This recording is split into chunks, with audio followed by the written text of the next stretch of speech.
c'est dans les années 90 précisément, avec l'apparition des interfaces graphiques, où on n'a plus besoin de connaître la machine, on n'a plus besoin de connaître son langage, puisqu'on utilise en gros des symboles, un langage visuel, un langage symbolique, et puis on peut aussi directement, par exemple, utiliser des menus avec du langage naturel.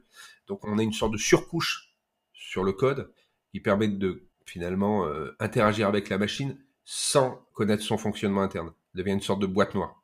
C'est ce que dit, j'aime beaucoup cette réflexion d'un cogniticien, Donald Norman, qui affirme que, en fait, pour l'utilisateur, l'interface, c'est le système. Autrement dit, l'utilisateur confond désormais l'interface qui est située entre lui et la machine avec la machine elle-même.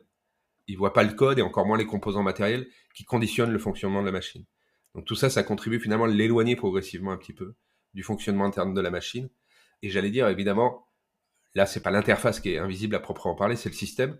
Mais à mesure que les interfaces deviennent plus naturelles, comme les interfaces tactiles des smartphones, les montres, les lunettes intelligentes ou ce genre de choses, on a de moins en moins la sensation d'interagir avec une machine. Et leur fonctionnement, il s'inscrit en fait de façon transparente, un petit peu dans notre rapport au monde.